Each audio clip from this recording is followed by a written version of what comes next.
Motion of a charge particle inside uniform electric field.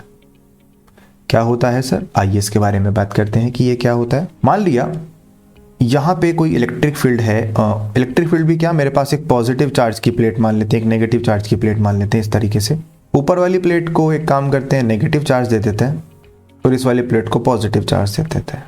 तो positive और negative plate के बीच में क्या बन जाएगा, इलेक्ट्रिक फील्ड। इलेक्ट्रिक फील्ड किस तरफ से किस तरफ होता है, पॉजिटिव से जाके नेगेटिव पे टर्मिनेट होता है। मतलब इलेक्ट्रिक फील्ड लाइंस आपको कुछ ऐसे देखने को मिलेंगी।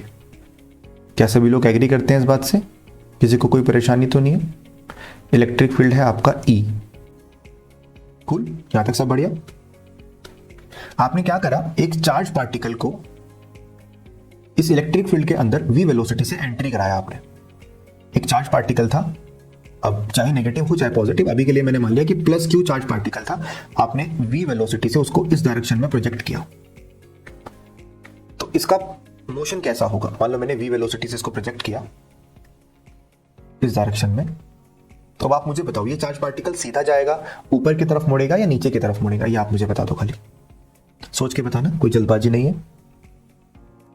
उसका कारण है क्योंकि पॉजिटिव चार्ज है और पॉजिटिव चार्ज पे पैराबोलिक पाथ रहेगा और पॉजिटिव चार्ज पे नेगेटिव चार्ज फोर्स लगाएगा, तो फिर इलेक्ट्रिक फील्ड ऊपर की तरफ फोर्स लगाएगा तो धीरे धीरे ऊपर की तरफ जाने लगेगा। तो इसका अगर आप पाथ ऑब्जर्व करेंगे तो आपको इसका कुछ रास्ता ऐसा लगभग ऐसे जाते जाते जाते जाते ऐसे धीरे धीरे ऊपर उठना शुरू हो गए, ऐसे ऐसे ऐसे ऐसे, और कहीं किसी पॉइंट पे इलेक्ट्रिक फील्ड के बिल्कुल बाहर निकल जाएगा सीधा, ऐसे करके, मतलब ऐसे जाते जाते जाते जाते इलेक्ट्रिक फील्ड खत्म, अब ये सीधा चला जाएगा क्योंकि कोई फोर्स नहीं लग रहा। तो जब तक इलेक्ट्रिक फील्ड रहेगा तब तक इसके ऊपर एक फोर्स लगता रहेगा। किस डायरेक्शन में लगाएगा इलेक्ट्रिक फील्ड फोर्स, तो फोर्स लगेगा इलेक्ट्रिक फील्ड की तरफ, ऊपर की तरफ। तो इसका मोशन दो डायरेक्शन में हो रहा है, एक्स में अलग हो रहा है, वाई में अलग हो रहा है। मान लेते हैं यहां से यहां तक इसने एक्स डिस्टेंस ट्रेवल करी है, तो इसका ये हो गया एक्स, और इस एक्स डिस्टेंस ट्रेवल करने में इसका जो डिस्प्लेसमेंट है वो है वाई, और वाई को हम कहेंगे डेविएशन। डेविएशन क्यों कह रहे हैं, क्योंकि वैसे इसको सीधा जाना चाहिए था ना ऐसे, अब इलेक्ट्रिक फील्ड की वजह से धीरे धीरे ऊपर जाने लग गया, तो एक्स डिस्टेंस ट्रेवल करने में कितना डेविएशन हुआ, हमने कहा वाई डेविएशन हुआ। तो एक्स या वाई के बारे में इंफॉर्मेशन हमें पूछी जा सकती है, तो हम कैसे सॉल्व करेंगे बेटा, कोई मुझे बता सकते हैं। एक्स डायरेक्शन का मोशन अगर मैं आपसे पूछूं तो कैसा है एक्स डायरेक्शन का मोशन, क्या एक्स डायरेक्शन में कोई फोर्स लग रहा है, बताइए, क्या इलेक्ट्रिक फील्ड एक्स डायरेक्शन में फोर्स लगा सकता है, answer is no, x direction में कोई फोर्स नहीं लग रहा है। तो जब कोई फोर्स नहीं है तो एक्सेलरेशन नहीं होगी, और अगर कोई एक्सेलरेशन नहीं है तो एक्स डायरेक्शन में कौन सा मोशन हुआ, यूनिफॉर्म मोशन। इसका मतलब यह है कि एक्स डायरेक्शन में पार्टिकल कांस्टेंट स्पीड से चुपचाप चलता रहेगा, है ना। तो कितना डिस्टेंस चल रहा है, एक्स, डिस्टेंस एक्स, टाइम लग रहा है मान लेते हैं टी, स्पीड कितनी है v, तो distance equal to x equal to speed into time, v into t, ऐसा लिख सकते हैं आप। ये आपकी पहली इक्वेशन आई एक्स डायरेक्शन को सॉल्व करके, ठीक है। एक्स डायरेक्शन में और कुछ आप नहीं बता सकते, इस पॉइंट से इस पॉइंट तक जाने में टाइम t लगा है, वेलोसिटी v रहेगी और डिस्प्लेसमेंट x है, इतना माना। अब बात करते हैं y डायरेक्शन की।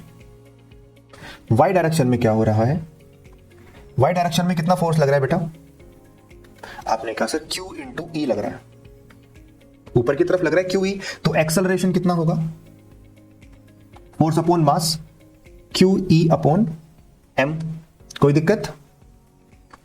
तो कैसा मोशन हुआ, नॉन यूनिफॉर्म मोशन हुआ।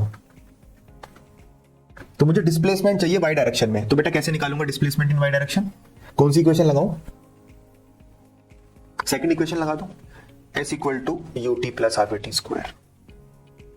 अब आप मुझे बता दो वाई डायरेक्शन में इनिशियल वेलोसिटी कितनी थी, वाई डायरेक्शन में इस पॉइंट पे जीरो, भाई जा तो एक्स में रहा था, तो ये तो पूरी टर्म ही जीरो हो गई।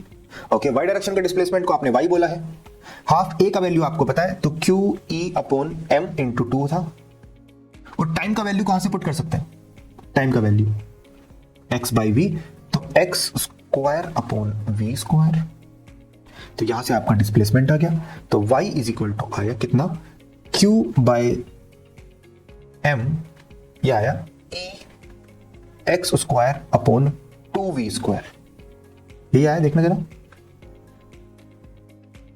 q बाई एम अलग कर लिया, e बाई 2 आ गया, हाँ जी, x square upon v square, yes sir, ये है आपका y डायरेक्शन का डिस्प्लेसमेंट। तो अब आपसे क्या बोलते हैं ना, आपसे क्वेश्चन कैसे पूछेगा मैं आपको बताता हूं। यहां से आपको सिंपल से पता चल गया कि आपका जो y है, मतलब y डायरेक्शन का displacement, it is directly proportional to q by m, charge upon mass के रेशियो पे डिपेंड करता है। बोलेगा एक बार इलेक्ट्रॉन को छोड़ा, एक बार प्रोटॉन को छोड़ा, तो बताओ किसका डिस्प्लेसमेंट ज्यादा होगा। इलेक्ट्रिक फील्ड में कोई चेंज नहीं है, सबको सेम वेलोसिटी से छोड़ रखा है, सब इक्वल डिस्टेंस ट्रेवल कर रहे हैं, है ना। तो आपसे बोलेगा कि इलेक्ट्रॉन और प्रोटॉन इन दोनों में से कौन ज्यादा डिस्प्लेस होगा, तो आप मुझे बता सकते हैं इलेक्ट्रॉन और प्रोटॉन में से कौन ज्यादा डिस्प्लेस होगा, सोच के बताओ। इस तो आपने कहा सर चार्ज तो ज्यादा है, दोनों का बराबर होता है चार्ज, तो अब मास पे डिपेंड कर गया, जिसका मास कम उसका डिस्प्लेसमेंट ज्यादा। इलेक्ट्रॉन का मास कम होता है मतलब वो ज्यादा डिस्प्लेस करेगा, समझ पा रहे हो क्या आई थिंक आप। या फिर मैं पूछूं कि प्रोटॉन और अल्फा पार्टिकल के बारे में बात करूं, तो प्रोटॉन और अल्फा पार्टिकल के बारे में बात करने का मतलब दोनों का क्यू बाई एम का रेशो बताना है। प्रोटॉन का क्यू बाई एम होता है q by m, alpha particle का क्यू होता है 2q और मास होता है 4m, तो कितना आया क्यू बाई 2m। तो अल्फा पार्टिकल का क्यू बाई एम जो है वो 1/2 है किसका, प्रोटॉन से। इसका मतलब कौन ज्यादा डेविएट करेगा, क्यू बाई एम जिसका ज्यादा है मतलब प्रोटॉन ज्यादा डेविएट करेगा। तो इस तरीके से आप कंपेयर कर सकते हो। तो मैं ये नहीं कह रहा कि इसको रट लो, पूरे को याद कर लो, याद बस ये रखना कि जो आपका वाई है, जो आपका डिस्प्लेसमेंट है किसी भी इलेक्ट्रिक फील्ड के अंदर, डेविएशन है, वो चार्ज अपॉन मास के रेशियो पे डिपेंड करता है। तो जिस भी पार्टिकल की बात करें, electron, proton, alpha particle, neutron, जिसकी भी बात करें, उसमें आप क्या करोगे, क्यू बाई एम का रेशियो निकाल दोगे। तो अगर मैं आपको सबके बारे में मास और चार्ज लिखवा दूं तो ज्यादा सही रहेगा। तो मैं आपको लिखवा देता हूं प्रोटॉन, न्यूट्रॉन और अल्फा पार्टिकल। अगर प्रोटॉन का मास m है, इसका मास 2m होता है, और इसका अल्फा पार्टिकल का मास 4m होता है। प्रोटॉन का चार्ज अगर q होता है तो इसका चार्ज भी q होता है और इसका चार्ज 2q होता है। ऐसे आप याद कर सकते हैं। मैंने तीनों का मास और चार्ज बता दिया। ज्यादातर आप देखोगे क्वेश्चंस में प्रोटॉन, न्यूट्रॉन और अल्फा पार्टिकल के साथ ही मजाक करता है वो। आप ऐसे भी याद कर सकते हैं कि अल्फा पार्टिकल के 2 हिस्से कर दो तो न्यूट्रॉन बन जाता है। देखो मास भी आधा है और चार्ज भी आधा है, अल्फा पार्टिकल का मास भी आधा है और चार्ज भी आधा कर दो तो न्यूट्रॉन पैदा होता है। ऐसा समझ याद कर सकते हो। तो तीनों को आप एक टेबल में याद कर ले, लिख ले, ताकि कंपैरिजन आ सके। तो क्यू बाई एम का रेशो इसका कितना होता है, इसका 1 होता है क्यू बाई एम का रेशो, इसका 1/2 होता है और इसका भी 1/2 होता है। तो अगर मैं आपसे पूछूं न्यूट्रॉन और अल्फा पार्टिकल में से कौन ज्यादा डेविएट करेगा तो क्या लिखोगे आप, दोनों सेम डेविएट होता है, कोई फर्क नहीं पड़ता। तो इस तरीके से क्वेश्चन बनाने वाला आपके साथ मजाक कर सकता है, तो उसको डील करना आपको आना चाहिए। रुको रुको रुको रुको, देख लिया पूरा वीडियो, सब समझ आया? नहीं आया तो कमेंट्स में लिखो कि नहीं समझ आया, और क्या समझ नहीं आया वो बताओ। और अगर समझ में आ गया है तो भी कमेंट्स में लिखो। क्या लिखना है, थैंक यू सर समझ आ गया है, ताकि मैं अगली वीडियो जल्दी से जल्दी डालूँ। ओके चलो फिर मिलते हैं, बाय बाय, टेक केयर।